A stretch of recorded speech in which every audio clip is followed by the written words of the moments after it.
retort. I'm not worried, I'll follow reward. You pop my head open like a gun. And pop his head open like a door.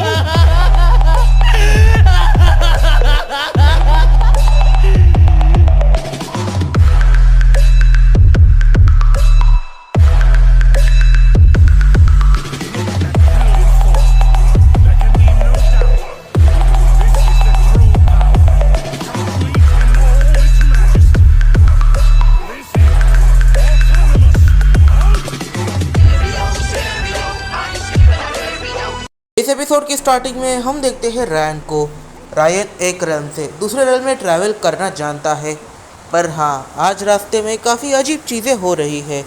जैसे कि आज रैन का पूरा mood ही ख़राब है, उसे अपने आप पर ट्रस्ट नहीं है। वो कह रहा है उसकी लाइफ काफ़ी ज़्यादा टफ है, पर रैन का ड्रैगन एकदम से रास्ते में जैसे उसकी बात मानने को इनकार ही कर देता है। वो अब सामने जाना ही नहीं चाहता था। रैन उसे डांटने लगता है और उसे मनाने की कोशिश भी करता है, पर ड्रैगन अब रैन की एक बात नहीं सुन रहा था।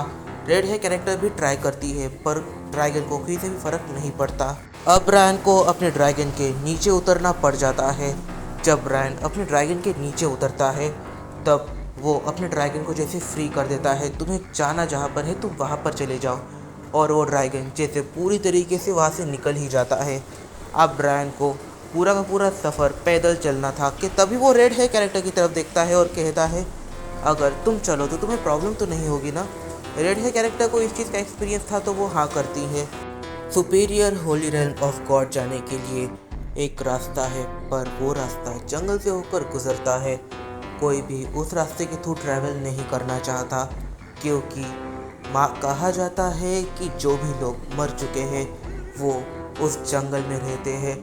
जिन्होंने बुरे काम किए हैं वो वहाँ पर सज़ा काटते हैं। जब वो गॉड रेल्म के दरवाजे पर पहुँचते हैं, तब यहाँ पर सारे ही गॉड्स ये देखकर शॉक हो जाते हैं कि 2 डीमंस यहाँ पर आए हैं।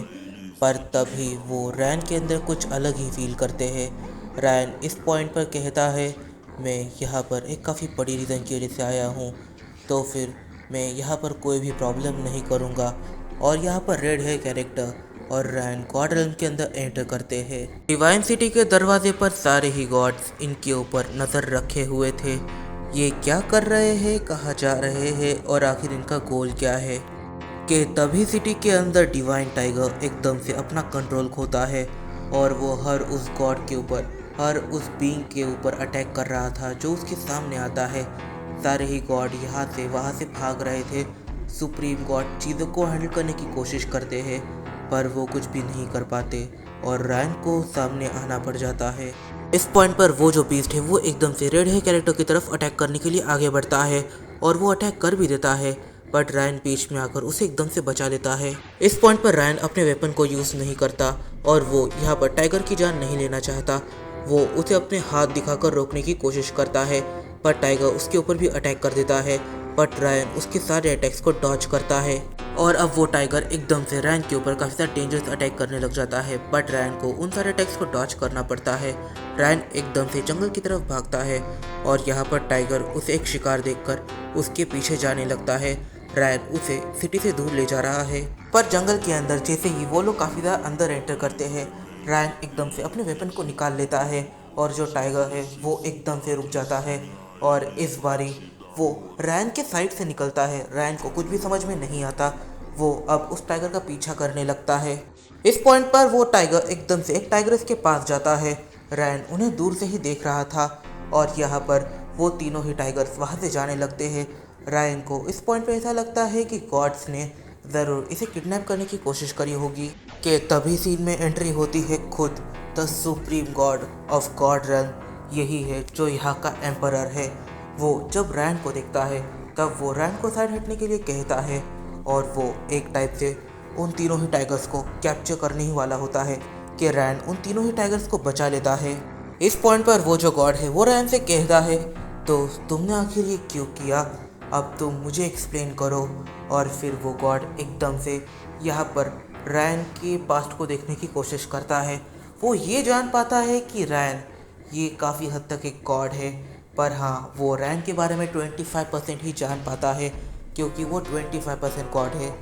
इस पॉइंट पर एम्परर रैन को पहचानता था, इस वजह से वो रैन से कहता है, 1 मिनट में तुम्हें कहीं देखा है। रायन यहाँ पर एक्सप्लेन करता है कि वो प्रीवियस डीमन किंग का फ्रेंड रह चुका है और यहाँ पर वो चैलेंज करने आया है सुप्रीम गॉड को। फिर जब वो लोग सिटी की तरफ बढ़ रहे थे तब रायन की मुलाकात होती है रेड हेयर कैरेक्टर से। वो कहती है कि आखिर तुम्हें ज़रूरत क्या थी अपनी लाइफ को रिस्क पर डालने की, और रायन कहता है कि मैं नहीं चाहता कि तुम्हें कुछ भी हो जाए। और यहाँ पर एक टाइप से रेड हेयर कैरेक्टर को काफ़ी ज़्यादा अजीब लगता है। और फिर फाइनली टाइम आ जाता है जब रायन उसे ऑफिशियली चैलेंज करता है एम्परर पोजीशन के लिए।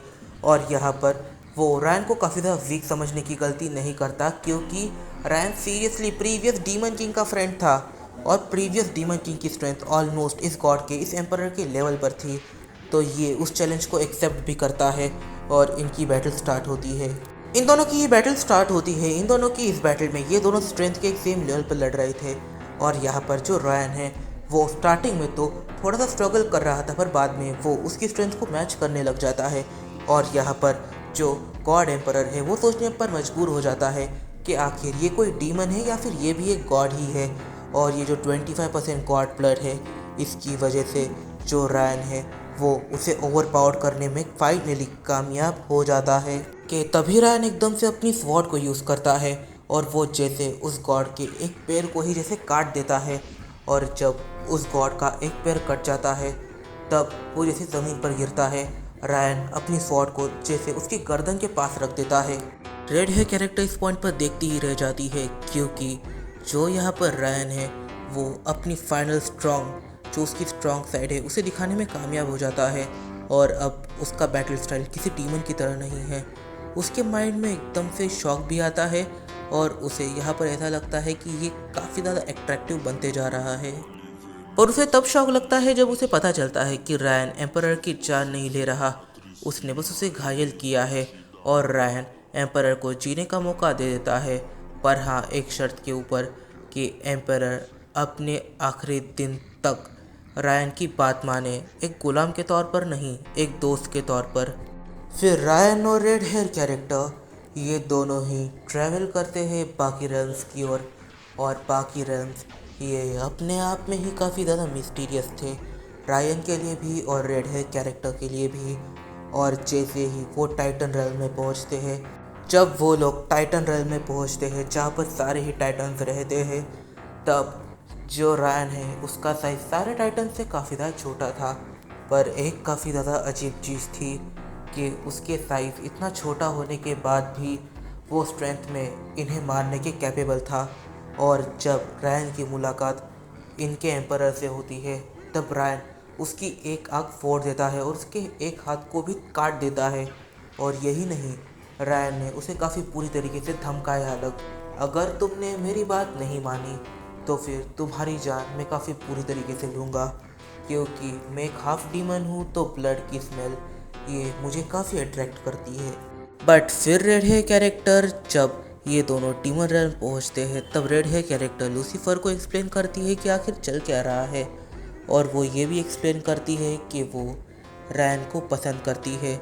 ये सुनकर लूसीफर काफ़ी ज़्यादा शॉक होता है। लूसीफर यहाँ पर अपनी सिस्टर के और रायन के इन दोनों के ही रिलेशनशिप को एक्सेप्ट करता है। और यहाँ पर जब उसे पता चलता है कि रायन ने सीरियसली तो अलग अलग रेल्म्स को जैसे कॉन्कर कर लिया है, तो वो रायन की और भी ज़्यादा रिस्पेक्ट करने लगता है।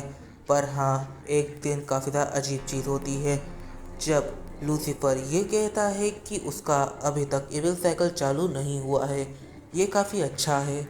रायन की और रेड हेयर कैरेक्टर की शादी होती है, उसके बाद वो लूसीफर के साथ काफ़ी अच्छे से रिलेशन बनाता है और वो अब डीमन रेल्म में रहने लग जाता है। वो तब तक डीमन रेल्म में ही रहेगा जब तक उसका फ्रेंड का उसे कॉल नहीं आ जाता, मतलब कि गोकू का कॉल नहीं आ जाता। और अब वो अपनी लाइफ काफ़ी अच्छे से जी रहा है। इस वीडियो में काफ़ी सारे सवाल निकल के आते हैं, पर इन सवालों के जवाब हमें जानने की कोई भी ज़रूरत नहीं है। हम फ्यूचर में इन सारे सवालों के जवाब जान ही जाएंगे। तो मिलते हैं अपनी अगली वीडियो में। वीडियो पसंद आए तो लाइक ज़रूर कर देना। मिलते हैं अपनी अगली वीडियो में।